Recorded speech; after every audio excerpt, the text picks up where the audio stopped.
Hey guys, my name is Oliver, I'm the Retro Game Boy, and welcome back to another video. Believe it or not, my channel name is not just a catchy play on words. It's a shout out to my favorite pieces of technology ever made. I'm talking about Nintendo's Game Boy lineup. I've been collecting video games for over a decade, and absolutely nothing has brought me more joy than collecting for Nintendo's revolutionary handheld lineup. Just the personality that every single one of these handhelds have is undeniably iconic. And even better are the games. Now, don't get me wrong, there are thousands of shovelware games on this lineup of handhelds, but for me, that's massively outnumbered by the classics that these handhelds produced over their 20-year reign over handheld gaming. And absolutely nothing brings me more joy than playing these fantastic games on their original hardware. But it isn't always the most practical. As iconic as the classic DMG Game Boy is, it's really hard to recommend playing games on it these days for a handful of reasons. First, the thing is massive, and sure, that gives it a massive amount of retro charm, but that doesn't change that you'd be hard-pressed to find a pocket that this thing actually fits in. On top of that, you can only play original Game Boy games on the DMG and a handful of Game Boy Color cartridges. But by far, the biggest drawback of the original Game Boy is its screen. Even in the most optimal of lighting situations, it is nearly impossible to truly see what is going on in your games,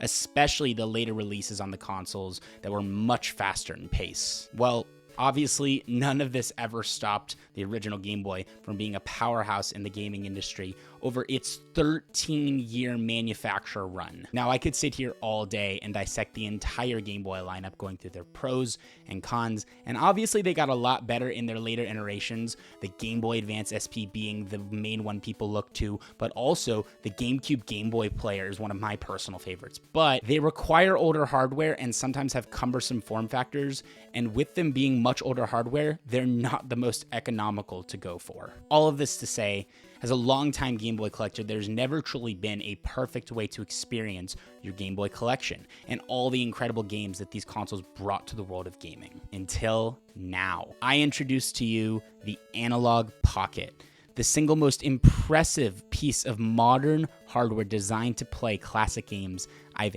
ever experienced. Before we go any further, I'd like to emphasize that this video is not sponsored by Analogue, and I did purchase this Analogue Pocket with my own money, and these are my own views alone. Now, everything I said earlier about playing Game Boy games can be easily rebutted by using emulation, which I'm not condoning the use of. But if you were to emulate Game Boy games, you'd be missing the entire point of the experience. These games were designed to be played in a handheld form factor. And of course, there are hundreds of products on the market in a handheld form factor that give you the experience of playing your Game Boy games, but they're still not playing the original cartridges that we've collected over all this time. Basically, none of these options are perfect.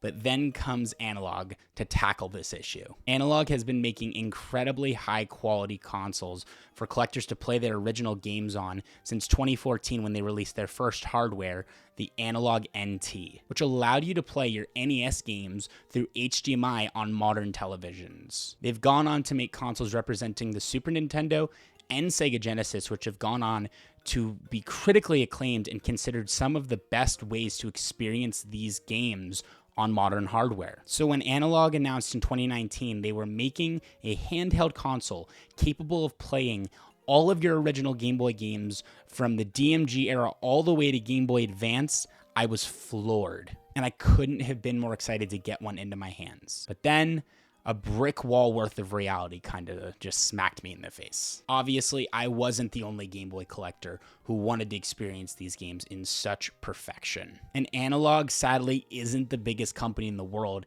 and would in no way be able to satiate the demand for this piece of hardware. Even though I was on the website to pre-order my Analogue Pocket, the moment it went up for pre-order, I was pushed back to the Q4 group of shipments in 2022, which was almost a year after my order. And again, this isn't something that I hold Analogue responsible for. They're just not a big enough company to produce these incredible products in mass quantities. But as usual, the people I will blame are the resellers who went out of their way to resell the Analogue Pocket for sometimes 4 times its retail price. So the question I'm left with After all of this hype and waiting to get my hands on an Analogue Pocket, was it worth the wait? And the answer is yes. Starting with the design, the Pocket feels great in hand. It feels like a much more robust Game Boy Pocket with some added heft and height. It also has 2 triggers on the back on opposite sides of the cartridge slot, which I would have assumed to get in the way of my gaming experience, but once I started playing, they never really bothered me and ended up being in a perfect place directly where I needed them when I needed them for GBA games. Also notable is the way the display protrudes from the body of the console, which I'm not too sure if there's a necessary reason why it's like this, but it instantly is forgotten about once you start playing the actual games on this screen. If there's one promise I can make in this video, is that this footage does not capture the quality of the screen of the Analogue Pocket. Analogue is using similar specs to what you would find on a modern iPhone to play 30-year-old pixels. And in my opinion, the phrase pixel perfect takes on a whole new meaning. You can literally make out every single pixel individually, no matter what generation of Game Boy game you're playing. What's also super cool is the different display options for the original Game Boy games, emulating the look of the DMG, the Game Boy Pocket, the Japanese exclusive Game Boy Light, and even a Virtual Boy setting with black and white visuals. My personal favorite though for original Game Boy games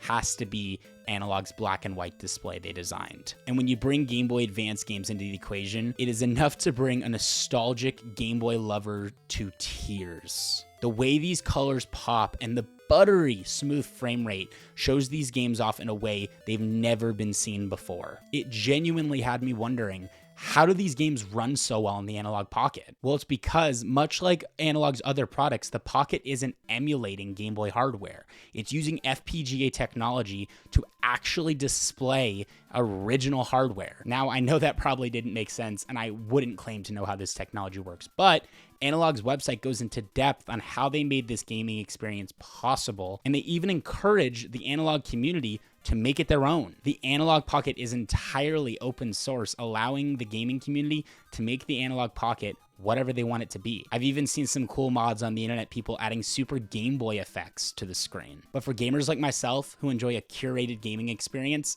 I think Analogue struck gold. They've given collectors like myself the ability to play their entire Game Boy game collection on one piece of hardware in a fidelity and resolution I didn't think possible. And on top of all of these amazing features, there's an optional dock for the Analogue Pocket, not unlike the Nintendo Switch, which allows you to play your Game Boy games on the television. And even more impressive for me is the upcoming adapters for the Analogue Pocket that'll allow you to play Atari Lynx, Sega Game Gear, and the criminally underrated TurboGrafx 16 all on the Analogue Pocket. Oh, and don't even get me started with Analogue's upcoming system, the Duo, which is a modern take on the Turbo Duo, which will be able to play TurboGrafx 16 cards and Turbo CD discs, all in amazing fidelity like every other product they've made. Needless to say, I am floored by the quality of the Analogue Pocket and my first experience with an Analogue product. I will be keeping a close lookout on this company to see what they do in the future,